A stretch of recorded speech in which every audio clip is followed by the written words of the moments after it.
ওম শান্তি। সাকার বাংলা মুরলী 30শে সেপ্টেম্বর 2025। আজকে বাবা বলেছেন, মিষ্টি বাচ্চারা, বাবা এসেছেন সকলের দুঃখ হরণ করে সুখ প্রদান করতে।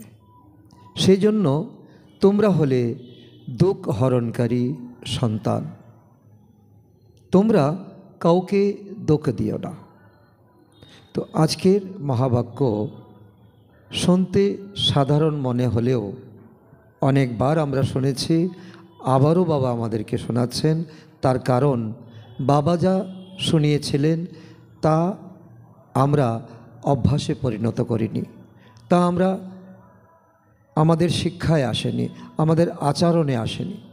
কারণ বাবা এও আমাদেরকে বলছেন যে তোমাদের এই সময় হিরেতুল্য জীবন হওয়া উচিত।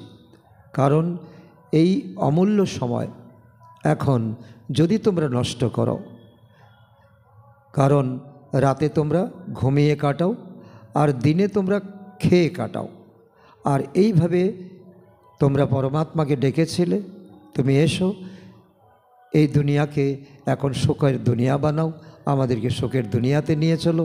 আর যখন পরমাত্মা এসেছেন আর তোমরা এখন খাচ্ছ আর ঘুমাচ্ছ, এইভাবে তোমরা দিনাতিপাত করছো। তোমাদের হিরেতুল্য জীবনের পরিবর্তে এখন তোমাদের করিতুল্য জীবন হয়ে যাচ্ছে। আরও যদি না পরমাত্মার কথাকে তোমরা না ধারণ করো, কাউকে যদি দুঃখ দাও তাহলে দুঃখী হয়ে মরতে হবে। তো এই জন্য সুখকর্তার সন্তান তোমরা সকলকে সুখ দেবে, এটা জীবনে প্রতিজ্ঞা করে নাও। তাহলে দেখবে তোমার আগামী জীবন, আগামী দিনগুলো তো অত্যন্ত বার্তাবহ হয়ে আসবে, অত্যন্ত খুশির খবর নিয়ে আসবে। আজকের প্রশ্ন, উচ্চ পদ প্রাপ্তকারী বাচ্চাদের মুখ্য লক্ষণ কি হবে? কারণ যারা শতযুগে উচ্চ পদ প্রাপ্ত করবে, মহারাজা মহারানীর পদ প্রাপ্ত করবে, তাদের কি মুখ্য লক্ষণ থাকবে? তো বাবা আজকে 5টি মুখ্য লক্ষণ বলেছে।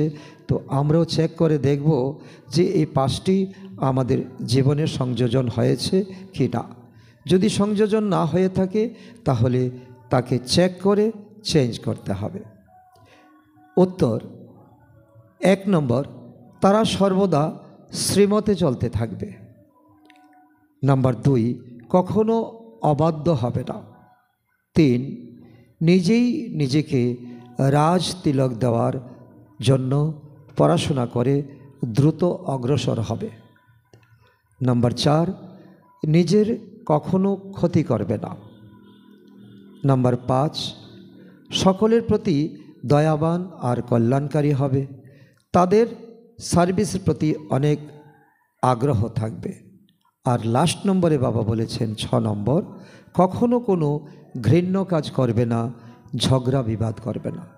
তো লৌকিক দুনিয়াতেও আমাদের লৌকিক পিতাও বলে থাকেন, লৌকিক মাতাও বলে থাকেন, গুরু গোসাইও বলে থাকেন, কিন্তু এই কথার মধ্যে এই কথার মধ্যে পার্থক্য কি?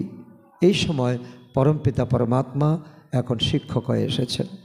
তিনি আমাদেরকে পরম পূজ্য বানাতে এসেছেন, 16 কলা সম্পন্ন, সর্বগুণ সম্পন্ন বানাতে এসেছেন। তার জন্য তিনি একটা শ্রীমত দিয়েছেন। আর যেমন শাস্ত্রে দেখানো হয়, এই শ্রীমতকে উল্লঙ্ঘন করলে, অবাধ্য হলে সীতা দেবীর কী হয়েছিল, আমরা যাতে কখনো অবাধ্য না হই। আর এই পড়াশোনার মধ্য দিয়েই নিজের পথ নিজেকে অগ্রসর করতে হবে, নিজেকে নিজে রাজতিলক দিতে হবে। আর এই পড়াশোনাতে ধ্যান না দেওয়া, নিজের পায়ে নিজে কোরাল দেওয়া, অর্থাৎ নিজের ক্ষতি করে দেওয়া। সকলের প্রতি দয়াশীল, যত্নশীল হতে হবে, সার্ভিস করার জন্য আগ্রহী হতে হবে। তো ঘৃণ্য কাজ করে বাবার যাতে আমরা কখনো অপমান না করি, ঝগড়া বিবাদ, ঘৃণ্য কাজ একই কথা। আজকের গীত, তুমি রাত হারালে ঘুমিয়ে আর দিন হারালে খেয়ে, হিরে তুল্য এই মানব জন্ম করিতুল্য হয়ে যায়। তো বাস্তবে এই পরমপিতা পরমাত্মা যখন এসেছেন তখন এখন মন দিল একাগ্র করে, একাগ্রচিত্ত হয়ে তো এই পড়াশোনাকে আমাদের এই পড়াশোনাতে মনোযোগী হতে হবে। এ পড়াশোনা রেগুলার করতে হবে। ওম শান্তি। আত্মিক বাচ্চারা আত্মিক বাবার সামনে বসে আছে, তো এমন অনুভব আমাদের অবশ্যই হওয়া চাই। এখন এই ভাষাকে তো বাচ্চারা তোমরাই বুঝতে পারো, অন্য কেউ তো বুঝতে পারবে না। হে আত্মিক বাচ্চা, পরমপিতা পরমাত্মা কি বলছেন? হে আত্মিক বাচ্চা, অর্থাৎ শরীরকে অ্যাড্রেস নয়, আত্মাকে অ্যাড্রেস করে। আর আমি তখনই অনুভব করতে পারবো যখন আমি নিজেকে আত্মা অনুভব করব। তো এইরকম কখনো কেউ বলতে পারবে না, গুরু গোসাই বিদ্বান পণ্ডিত তো বলতে আসবেও না, কারণ তাদের এই কথা বলার কোনো রাইট নেই। তোমরা বাচ্চারা জানো যে আমরা এখন আত্মিক বাবার সামনে বসে আছি। আমিও আত্মা, আমি যার থেকে এখন শুনছি তিনিও আত্মা, পরমপিতা পরমাত্মা, যে বাবাকে যথার্থ রীতিতে দুনিয়াতে কেউ জানে না, সকলে খুঁজে চলে আসছে এবং অপেক্ষা করে আসছে তিনি কোনো না কোনো রূপে কোনো না কোনো দিন আমাদের কাছে আসবে। তোমরা জানো বাচ্চারা যে আমরা এখন আত্মিক বাবার সামনে বসে আছি, এটা তোমাদের অনেক বড় অনুভব। যে বাবাকে যথার্থ রীতিতে কেউই জানে না, যদিও নিজেদেরকে ভাই ভাই মনে করে। আমরা সকলে হলাম আত্মা। এই ভাই ভাইয়ের অর্থ হলো নিজেকে আত্মা মনে করা, অন্যকে আত্মা মনে করা। হিন্দু চিনি ভাই ভাই, হিন্দু মুসলমান ভাই ভাই, এই স্লোগান তুললে চলবে না। এখন আত্মা দেখতে হবে। বাবা হলেন এক, কিন্তু যথার্থ রীতিতে কেউ তো জানে না। যতক্ষণ না সম্মুখে এসে না বুঝে ততক্ষণ বুঝবেই বা কী করে? তোমরাও যখন সম্মুখে আসো তখন বুঝতে পারো মধুবন কি। মধুবনে এই ব্রহ্মা বাবার শরীরে যে ভগবান এসেছেন, তো এরই বা মহিমা কী। যখন আমরা মধুবনে যাই তখনই আমরা অনুভব করতে পারি। তোমরা হলে ব্রাহ্মণ ব্রাহ্মণী, তাই না? তোমাদের সারনেমে হলো ব্রহ্মাবংশী, ব্রহ্মা কুমার কুমারী, সব আত্মারাই হলো বাস্তবে শিবের। তোমাদেরকে শিবকুমার বা শিবকুমারী বলা যাবে না, এই শব্দটি বলাও ভুল হয়ে যাবে। কুমাররাও আছে, আবার কুমারীরও আছে। এখানে যেহেতু শারীরিক, কারণ জীবাত্মা তোমরা শরীর নিয়ে, এখন শরীর এবং আত্মা যখন একত্রে আছো তখনই তো তোমরা পড়াশোনা করতে পারছো, শুনতে পারছো, পড়তে পারছো এবং অন্যকে পড়াতে পারছো। তো তার জন্য এখন তোমাদের এই শরীরকেও এখন তো এই সাধনকে তোমাদের এখন সঠিক রাখতে হবে। সাধন ঠিক থাকলে তবে তো সাধনা হবে। এই সাধন কার সন্তান? এই সাধন হলো বাস্তবে শিবের নয়, এটা হলো ব্রহ্মার। ব্রহ্মার দ্বারা এই সৃষ্টি, ব্রহ্মার দ্বারা শরীর প্রাপ্ত করেছি। শিবের কাছে সবাই হলো আত্মা। কুমার কুমারী তখন বলা যাবে যখন তোমরা মানব সন্তান হবে, অর্থাৎ ব্রহ্মা বংশাবলী হবে। শিবের সন্তান তো নিরাকার আত্মাই হবে, তাই না? মূল বতনে সবাই আত্মারূপেই থাকে, যাদেরকে শালিগ্রাম বলা হয়। এখানে স্থূল সাকার বতনে যখন আসে তখন কুমার কুমারী হয় লৌকিক শরীরে। তো আর লৌকিক শরীরে তো প্রত্যেকের যার যার মাতা পিতা আছে, কিন্তু এখানে চমৎকার হলো যে অলৌকিক পিতাকে যখন আমরা জানি তখন আমরা বুঝতে পারি যে বাস্তবে আমাদের মধ্যেও এই তো ব্রহ্মার তো অংশ রয়েছে, জিন রয়েছে, কারণ তিনি দি গ্রেট গ্রেট গ্র্যান্ডফাদার। বাস্তবে তোমরা হলে কুমার, শিব বাবার সন্তান। কুমারী আর কুমার তখন হয় যখন শরীরে আসো। তোমরা হলে বিকে, এই জন্য ভাই বোন বলে থাকো। এখন এই সময় তোমাদের জ্ঞান প্রাপ্ত হয়েছে, অবিনাশী জ্ঞান তোমরা প্রাপ্ত করছো এবং অন্যকেও করাচ্ছ। তোমরা জানো বাচ্চারা যে বাবা আমাদেরকে পবিত্র বানিয়ে নিয়ে যাবেন। কোথায় নিয়ে যাবেন? সেই পরম ধামে। আত্মা যত বাবাকে স্মরণ করবে ততই পবিত্র হয়ে যাবে। আত্মারা ব্রহ্মা মুখের দ্বারা এই জ্ঞান পড়ছে, ব্রহ্মা মুখের দ্বারা তোমরা জ্ঞান পাচ্ছ। চিত্রতেও বাবার জ্ঞান পরিষ্কারভাবে দেখানো হয়েছে। শিব বাবাই আমাদেরকে পড়াচ্ছেন, না কৃষ্ণ পড়াতে পারে আর না কৃষ্ণের দ্বারা বাবা পড়াবেন। তো কৃষ্ণ আমাদের বাবাও নয়, আর কৃষ্ণের শরীর দিয়ে ভগবান পরানো না। অত্যন্ত তো বোঝার মতো। তো বাবা ক্লিয়ার পয়েন্ট আমাদেরকে বলে বোঝাচ্ছেন, কৃষ্ণ তো হলো বৈকুণ্ঠের প্রিন্স। তো কৃষ্ণকে নিয়ে এই সংসারে উন্মাদনা কম নয়, থাকবেই না বা কেন? কারণ তিনি 16 কলা সম্পন্ন, সর্বগুণ সম্পন্ন, কারণ তিনি হলেন প্রিন্স। কারণ পরিণত বয়সে তিনি নারায়ণ হবেন, আর তিনি তো ভগবান হতে পারেন না, ওনার শরীরে ভগবান আসতে পারেন না। তো ওনার আগের জন্মে দাদা লেখরাজ যে যার নাম রেখেছে প্রজাপিতা ব্রহ্মা, ওনার শরীরে পরমপিতা পরমাত্মা এসেছেন। তো এইভাবে নিজে ক্লিয়ার হয়ে অন্যকে ক্লিয়ার করাতে হবে। তো এটাও বাচ্চারা তোমাদেরকে বোঝাতে হবে, কৃষ্ণ তো স্বর্গে নিজের মা বাবার সন্তান হবেন, সেখানে কৃষ্ণ সন্তান পাবেন কিভাবে? সেখানে সন্তান পাবেন যোগবলের দ্বারা, ভোগবলের দ্বারা নয়। স্বর্গবাসী বাবার সন্তান হবেন, তাই তিনি হবেন বৈকুণ্ঠের প্রিন্স। কৃষ্ণের বাবজ থাকবেন দেবতা, আর কৃষ্ণ হবেন দেবতা। কৃষ্ণ হবেন তো সর্বশ্রেষ্ঠ দেবতা, তাকে কেউ জানে না। কৃষ্ণ জয়ন্তীতে নিজের বাড়িতে কৃষ্ণের জন্য দোলনা বানায়, বা মন্দিরেও দোলনা বানায়। মাতারা সেখানে গিয়ে গোলকের মধ্যে টাকা পয়সা দান করে অথবা কৃষ্ণকে পূজা করে। আজকাল দেখো তো অন্য ধর্মেও কিন্তু কৃষ্ণকে কপি করছে। আজকাল ক্রাইস্টকেও কৃষ্ণের মতো বানাতে থাকে। কী করে তারা? মুকুট ইত্যাদি পরিয়ে মায়ের কোলে দিয়ে দেয়। মা তো মার কোলে দিয়ে তো কৃষ্ণকে কপি করছে। তো যেরকম কৃষ্ণকে দেখানো হয়, তো এখন কৃষ্ণ আর ক্রাইস্টের রাশি তো হলো এক। তারা শুধু কপি করতে থাকে। তা না হলে কৃষ্ণের জন্ম আর ক্রাইস্টের জন্মের মধ্যে অনেক পার্থক্য আছে। ক্রাইস্টের জন্ম কোনো ছোট বাচ্চা রূপে দেখানো হয় না। অতীব সূক্ষ্ম পয়েন্ট বাবা বলছে, ক্রাইস্টের জন্ম কোনো বাচ্চা রূপে দেখানো হয় না। এমন নয় তিনি মাতৃগর্ভ থেকে জন্মগ্রহণ করেছেন, এখন তিনি খেলাধুলা করছেন, ওনার বাল্যকাল, এসব দেখানো হয় না ক্রাইস্টের ক্ষেত্রে। ক্রাইস্টের আত্মা তো কারোর মধ্যে গিয়ে প্রবেশ করে। অত্যন্ত বোঝার মতো বিষয়। বিষের দ্বারা জন্ম হয় না, কারণ ক্রাইস্ট হচ্ছেন শতপ্রধান আত্মা, তিনি একজনের শরীরে প্রবেশ করেন। আগে ক্রাইস্টকে কখনো ছোট বাচ্চা রূপে দেখানো হতো না। এখন তো কম্পিটিশন, তো কৃষ্ণকে নিয়ে তো মানুষ এত কিছু করছে, তো ক্রাইস্টকে নিয়ে করতে হবে। তো ক্রসের উপর দেখানো হতো, ক্রাইস্টকে দেখানো হতো ক্রুশবিদ্ধ অবস্থায়, ক্রুশবিদ্ধ করে তাকে মারা হচ্ছে। তো এইসব তো এখন দেখাচ্ছে বাচ্চারা, এই ছোট বাচ্চা নিয়ে মুকুট পরিয়ে তার বার্থডে পালন করা, এই করা, অনেক কিছু করানো হচ্ছে। বাচ্চারা জানে যে ধর্মস্থাপককে কখনো এরকম কেউ আঘাত করতে পারে না। তাহলে কাকে আঘাত করছে? যার মধ্যে ক্রাইস্ট প্রবেশ করেছিলেন তার দুঃখ প্রাপ্ত হয়েছে। শতপ্রধান আত্মার দুঃখ কীভাবে প্রাপ্ত হবে?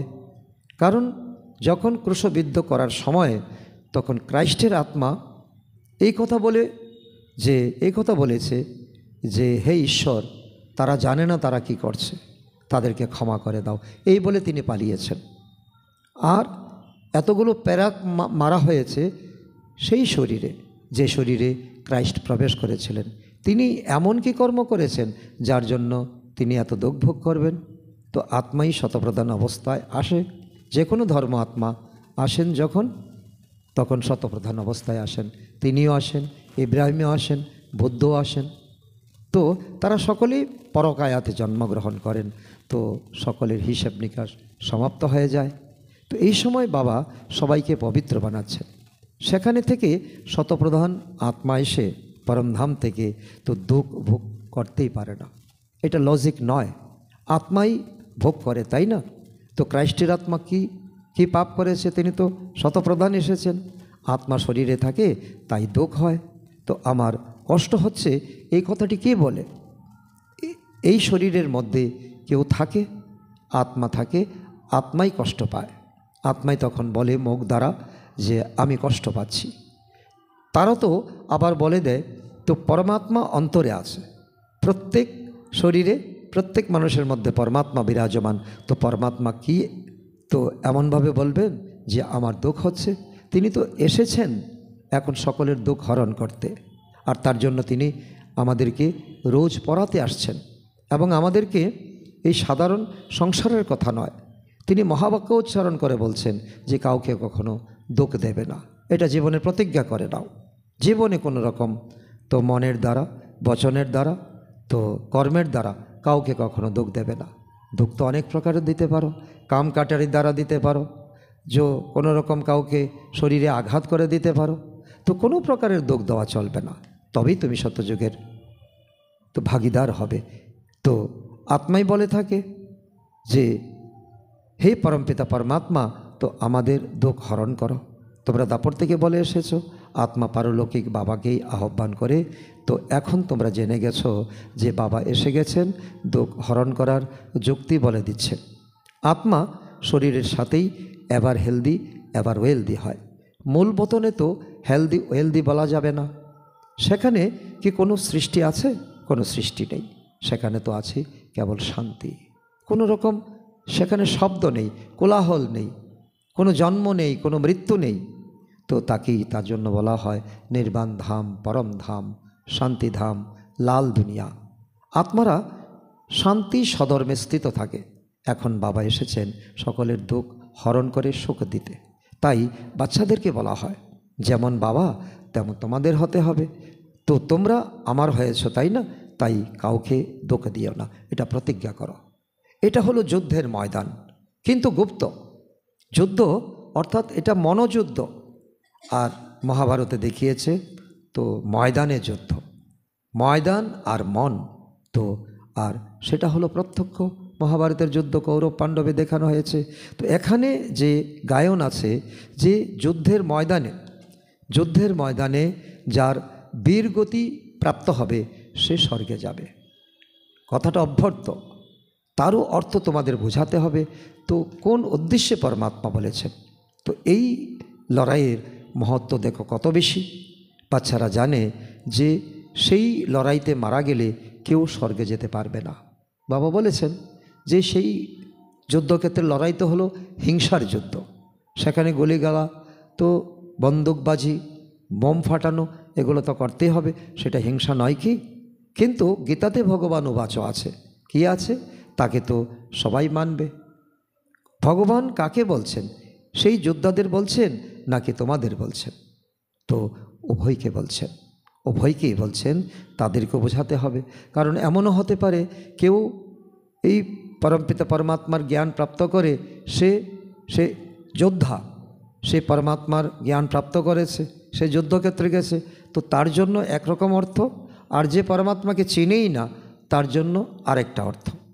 তো তাদেরকে বোঝাতে হবে নিজেকে আত্মা মনে করে বাবাকে স্মরণ করো। যারা এখানে জ্ঞান প্রাপ্ত করে গেছে, তো সেই সেবাও করতে হবে, কারণ দেশকে তো রক্ষা করতে হবে। তো এখন তোমরা যদি স্বর্গে যেতে চাও তাহলে পুরুষার্থ করো। যুদ্ধক্ষেত্রে তো সকল ধর্মের আত্মারা থাকে। শিখ ধর্মাবলম্বীরা আছে, তারা তো শিখ ধর্মেই যাবে। তারা তো আর ভগবানকে মানবে না, শিব বাবাকে মানবে না, নিজেকে আত্মা মনে করবে না। তারা তাদের শিখ ধর্মাবলম্বীর গুরুকে মানবে। স্বর্গতেই তখনই আসতে পারবে যখন তোমাদের ব্রাহ্মণদের কাছে এসে জ্ঞান প্রাপ্ত করবে। এটাই হলো মূল কথা। তো ব্রাহ্মণদের কাছে এসে, এই যজ্ঞতে এসে তো জ্ঞান প্রাপ্ত করে যুদ্ধক্ষেত্রে গেলে তার তখন লগন থাকবে পরমপিতা পরমাত্মার সঙ্গে, হয়তো সে বেঁচে আসবে। তো যেরকম এই বাবার কাছে যদি কেউ আসতো তো বাবা বোঝাতো যে তোমরা যুদ্ধ করতে করতে শিব বাবাকে স্মরণ করবে, তাহলে স্বর্গে আসতে পারবে। কিন্তু এমন নয় যে স্বর্গের রাজা হতে পারবে না, তাদেরকে বেশি কিছু বোঝানো যায় না, কারণ মিলিটারি লোক, তাদের ধৈর্য শক্তি কম থাকে। তাদেরকে শুধু তো সাধারণ কথাটুকু বুঝিয়ে দেওয়া হয়, আর তারা এতটুকু বুঝতেই অন্তত চেষ্টা করলে স্বর্গেতে আসতে পারবে, কিন্তু উচ্চ পদ প্রাপ্ত করতে পারবে না। তাদেরকে অল্প এইটুকুই জ্ঞান বোঝানো হয় বা বোঝানো যায়। যুদ্ধের সময় নিজের ইষ্ট দেবতাকে তো অবশ্যই স্মরণ করতে থাকে তারা। শিখ হলে তো গুরু গোবিন্দের জয় বলবে। তো এরকম কেউ নেই যে নিজেকে আত্মা মনে করে পরমাত্মাকে স্মরণ করবে। তিনি তো হলেন শিখ ধর্মাবলম্বী, ওনার তো পরমপিতা পরমাত্মার পরিচয় জানা হয়নি, তবে হ্যাঁ, যে বাবার পরিচয় নেবে সে স্বর্গে অবশ্যই আসবে। সকলের বাবা হলেন এক পতিত পাবন পরমপিতা পরমাত্মা। তিনি পতিত আত্মাদেরকে বলছেন যে সিম্পল, শুধু আমাকে স্মরণ করো, তাহলে তোমাদের পাপ নাশ হয়ে যাবে। আর আমি যে সুখদামের স্থাপনা করছি সেখানে তোমরা আসতে পারবে। যুদ্ধের সময়ও শিব বাবাকে স্মরণ করলে স্বর্গে আসতে পারবে। ওই লৌকিক যুদ্ধের ময়দানের কথা অন্য, আর এখানে বাবা অন্য যুদ্ধের ময়দানের কথা বলেছেন। বাবা বলেছেন তো জ্ঞানের বিনাশ হয় না, কারণ এখন তোমার মস্তিষ্কে কি ঘুরছে? হয়তো জ্ঞান যদি থাকে জ্ঞান, না হলে অজ্ঞান। তো সেই অজ্ঞানের জায়গায় তো তুমি যদি জ্ঞানকে বসাতে পারো, যুক্তিযুক্তভাবে তুমি নিজের জীবনকে চালাতে পারো, তাহলে এই জ্ঞানের বিনাশ হয় না, তোমার সদ্গতি প্রাপ্ত হবে। সবাই তো হলো শিব বাবার বাচ্চা। এখন শিব বাবা বলছেন যে আমাকে স্মরণ করলে তোমরা আমার কাছে আসতে পারবে, অর্থাৎ মুক্তিধামে আসতে পারবে। তারপর তো যে জ্ঞান শেখানো হয় সেটা পড়লেই তোমরা স্বর্গের রাজত্ব প্রাপ্ত করবে। কত সহজ, তাই না? স্বর্গে যাওয়ার রাস্তা সেকেন্ডে প্রাপ্ত হয়ে যায়। আমি আত্মা বাবাকে স্মরণ করছি, এটা নিজেকে নিজে সার্টিফিকেট দিতে হবে। কারণ তোমার মন যখন বাহ্যমুখী না হয় অন্তর্মুখী হয়, তখনই তুমি অনুভব করবে যে পিতা পরমাত্মা তোমাকে দৃষ্টি দিচ্ছে। যুদ্ধের ময়দানে তো খুশি খুশিতে যেতে হবে, কর্ম তো করতেই হবে, দেশকে বাঁচানোর জন্য সব কিছু করতে হয়। সেখানে তো হলো এক ধর্ম, মতভেদের কোনো কথাই নেই। এখানে তো হলো তো অনেক অনেক মত, তো মতের কোনো অভাব নেই, মতভেদ আছে। তো জল নিয়ে, জায়গা নিয়ে অনেক অনেক ঝগড়া। জল বন্ধ করে দেয়, তখন পাথর দিয়ে মারামারি শুরু করে দেয়। এক পরস্পরকে তো আনাজ না দিলে তো ঝগড়া শুরু হয়ে যায়। তো বাচ্চারা, তোমরা জানো যে আমরা নিজেদের স্বরাজ্য স্থাপন করছি আমাদের তন মন ধন দিয়ে। পড়াশোনার দ্বারা আমরা রাজ্যপ্রাপ্ত করছি। নতুন দুনিয়া অবশ্যই স্থাপন হবে। এই নেশা থাকলে তোমাদের অনেক খুশি আসবে। খুশির মতো তো খোরাক নেই। কোনো বিষয় নিয়ে লড়াই ঝগড়া আদির কোনো কথাই নেই। তোমরা করবে না, অন্যেরা করো। থাকতে হবে খুব সাধারণভাবে, খুব সাধারণ। কারণ সাধারণ খাবার দাবার, সাধারণ পোশাক, উচ্চ বিচার, এটাই বাবা এখন বলছেন। বাবা বুঝিয়েছেন যে তোমরা শ্বশুর বাড়িতে যাচ্ছ না, স্বর্গ দুনিয়া হলো শ্বশুর বাড়ি। সেই জন্য এখন বনবাসে থাকো, এখন পিত্রালয়ে আছো। পিত্রালয়ে তো তোমাদেরকে সাধারণভাবে থাকতে হবে। শ্বশুর বাড়িতে গেলে তখন গয়না অলংকার, খাবার দাবার সব কিছু তোমাদের তো উচ্চ ধরনের হবে। সমস্ত আত্মারাই যাবে, শরীর তো সেখানে যেতে পারবে না। শরীর তো এখানেই নষ্ট হবে। শরীরের অভিমানও ছেড়ে দিতে হবে। এটাই হলো তপস্যা, এটাই হলো ত্যাগ। আমি হলাম আত্মা, 84 জন্ম এখন সম্পূর্ণ হয়েছে। যারা ভারতবাসী আছো বলো, ভারত এক সময় স্বর্গ ছিল, এখন তো হলো কলিযুগ। কলিযুগে আছে অনেক ধর্ম। শতযুগে কি থাকে? একটাই ধর্ম থাকে, একটাই রাজ্য থাকে, একটাই ভাষা থাকে। ভারত পুনরায় স্বর্গ হবে। তারা বুঝতে পারে যে ভগবান এসে গেছে। কিছুদিন পরে তারা ভবিষ্যৎবাণী করতে থাকবে, কারণ এটা তো অনেক আগের মুরলি। এখন আমরা দেখতে পাচ্ছি যে বিভিন্ন প্রবক্তারা, বিভিন্ন গুণীজনরা এখন অনেক ভবিষ্যৎবাণী করছেন। যেমন নস্ট্রাডামাস ভবিষ্যৎবাণী করছেন, বাবা ভাঙা ভবিষ্যৎবাণী করছেন, নেম করলি বাবা, এমন অনেক আছে। তাদের মধ্যেই তারাই বিখ্যাত, এবং মাতাদের মধ্যে অনেকে আছে, অনেক এমন ভবিষ্যৎবাণী করে যাচ্ছেন। তো বায়ুমণ্ডল দেখবে, তাই না? তো বায়ুমণ্ডল তো এখন কি বলছে? প্রদূষণ বাড়ছে, হিংসা বাড়ছে। তাই বাবা বাচ্চাদেরকে বোঝাচ্ছেন, তিনি তো হলেন সকলের বাবা, তাই না? সকলের উপর দয়া হয়, তো তার উপর সকলেরই অধিকার আছে। বাবা বলছেন যে আমি এসেছি আর সবাইকে এটাই বলছি যে আমাকেই স্মরণ করো, তাতে তোমাদের জন্ম জন্মান্তরের বিকর্ম বিনাশ হয়ে যাবে। আর কোনো শর্টকাট নেই। তো এখন তো সাধারণ মানুষ মনে করে যে কোনো সময় যুদ্ধ শুরু হয়ে যেতে পারে, কালও শুরু হয়ে যেতে পারে, আর সেই যুদ্ধের তো পরিণাম ভয়ঙ্কর হবে। যুদ্ধ ভয়ঙ্কর রূপ নিতে বেশি সময় লাগবে না, কারণ প্রত্যেক দেশের কাছে এখন অতি শক্তিশালী মারণাস্ত্র রয়েছে। কিন্তু বাচ্চারা, তোমরা বুঝতে পারছো, এখনও আমাদের রাজধানী স্থাপন হয়নি। আমাদের আরও তো হাতে পায়ে 20 আঙ্গুল দিয়ে আরও জোর লাগাতে হবে। 20 আঙ্গুলে 20 নখ রয়েছে। যেমন পর্বতারোহীরা তো তাদের দম দিয়ে তারা ওপরে ওঠে চেষ্টা করে, তো আমাদেরও এখন তো নিজেকে স্বর্গ দুনিয়ায় নিয়ে যাওয়ার জন্য এই পুরুষার্থ করতে এখন 20 নখের প্রয়োজন। তো এই জন্য বাবা বলছে যে এখন তো তোমরা বুঝতে পারছো যে তোমাদের মধ্যে এখন স্থাপনার কার্য শেষ হয়নি, তোমরা এখন 16 কলা সম্পূর্ণ হওনি, তোমাদের মধ্যে এখন দিব্য গুণ আসেনি, তোমরা এখন কর্মাতীত অবস্থাতে আসতে পারোনি, তোমরা এখন বিন্দুরূপ স্থিতিতে আসতে পারোনি, তোমরা এখন ফরিস্তা স্থিতিতে আসতে পারোনি। তাই বিনাশ কিভাবে হতে পারে? কিছুদিন অন্তত সময় পাবে। চারিদিকে বাবার পরিচয় দেওয়া তো এখনও অনেক বাকি আছে। তো পতিত পাবন বাবা বলছেন আমাকে স্মরণ করো, তাহলে বিকর্ম বিনাশ হয়ে যাবে। তো এটা অনেক আগের মুরলি, তো এখন অনেক দেশে জ্ঞান পৌঁছে গেছে, আর অল্প কিছু হয়তো বাকি আছে।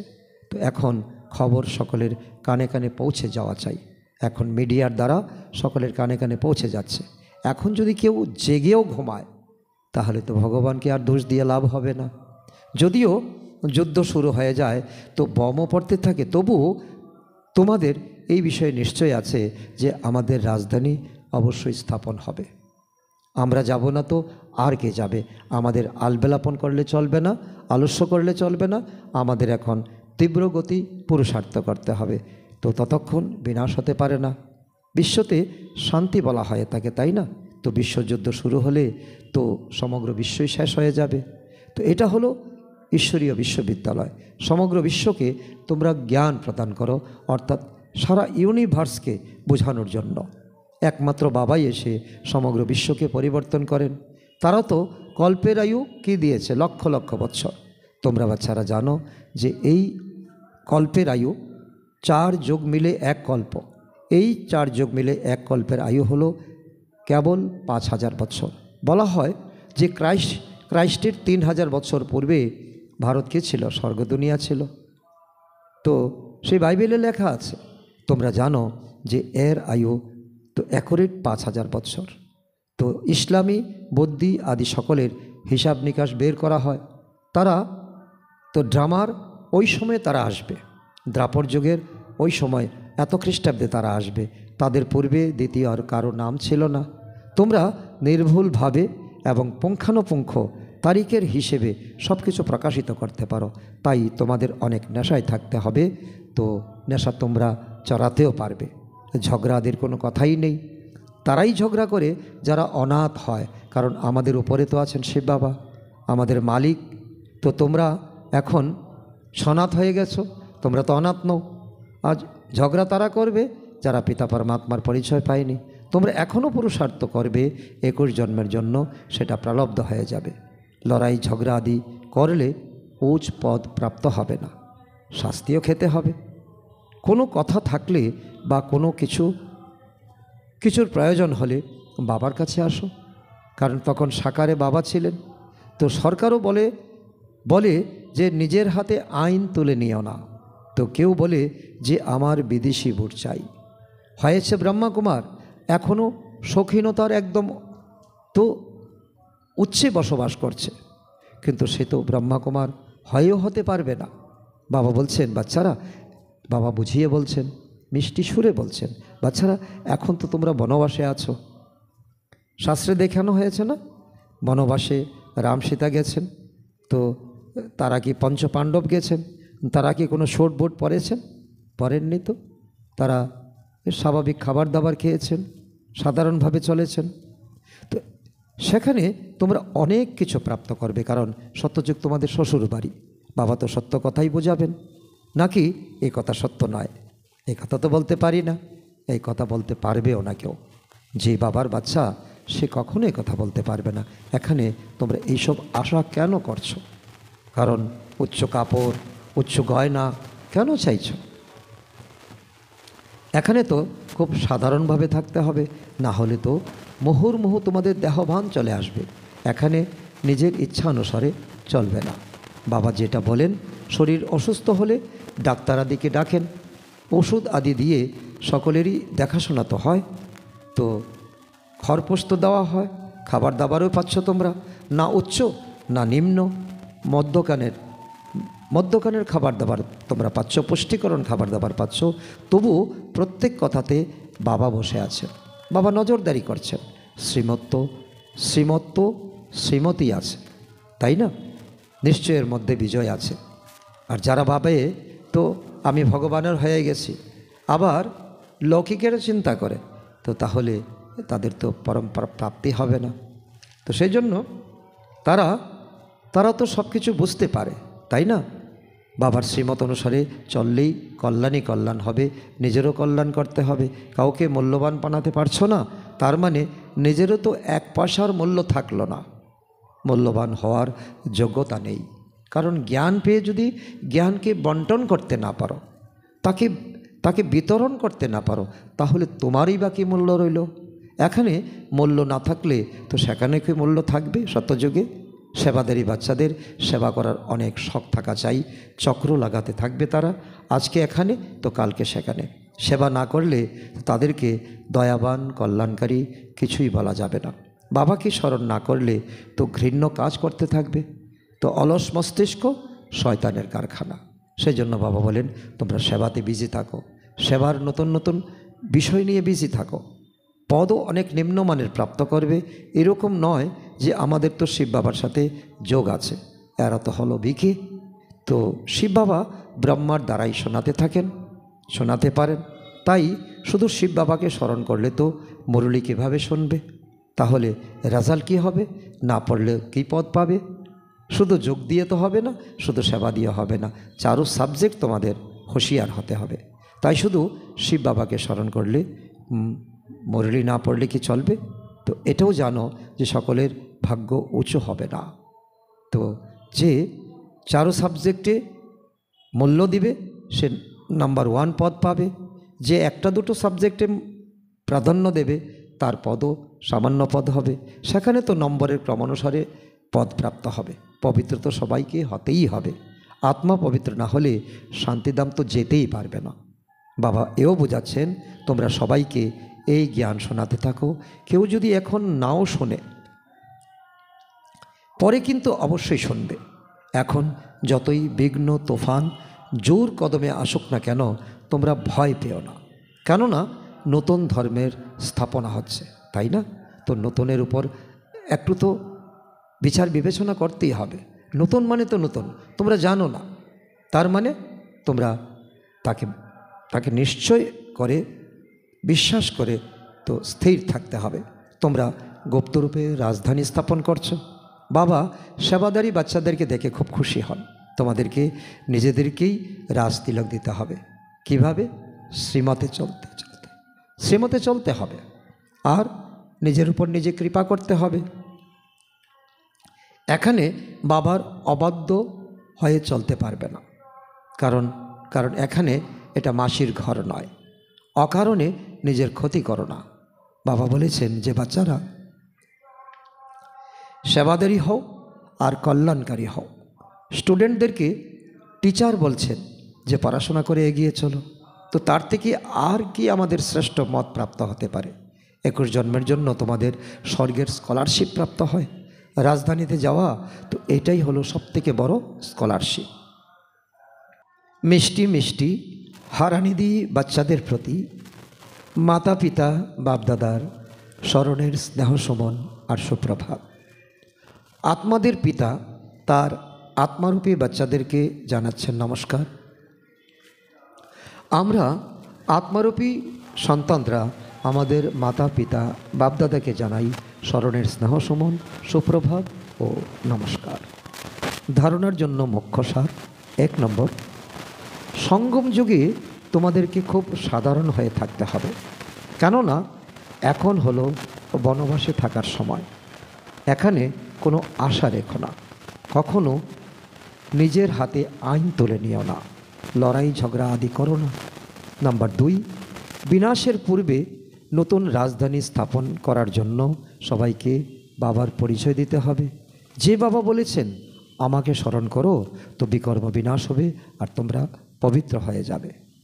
বরদান: সন্তুষ্টতার বিশেষত্ব দ্বারা সেবাতে সফলতার মূর্তি হওয়া, সন্তুষ্ট মনি ভব। তার অর্থ হলো সেবার বিশেষ গুণ হলো সন্তুষ্টতা। যদি নাম সেবা হয় আর নিজেও ডিস্টার্ব থাকে আর অন্যরাও ডিস্টার্ব হয়, তাহলে এরকম সেবা করার চেয়ে না করা ভালো। যে সেবাতে নিজেও সন্তুষ্ট থাকে না আর সম্পর্কে থাকা আত্মারও সন্তুষ্ট হয় না, তো সেই সেবা না নিজেকে ফলের প্রাপ্তি করা না অন্যদেরকে। এই জন্য প্রথমে একান্তবাসী হয়ে স্বপরিবর্তনের দ্বারা সন্তুষ্ট মনির বরদান প্রাপ্ত করো, তারপর সেবাতে আসো, তখন সফলতা মূর্তি হতে পারবে। স্লোগান: বিঘ্নরূপী পাথরকে ভাঙার পেছনে সময় নষ্ট না করে তাকে হাই জাম্প দিয়ে পার করো। বিঘ্নরূপী পাথরকে ভাঙার পেছনে সময় নষ্ট না করে তাকে হাই জাম্প দিয়ে পার করো। আজকে অব্যক্ত ইশারা।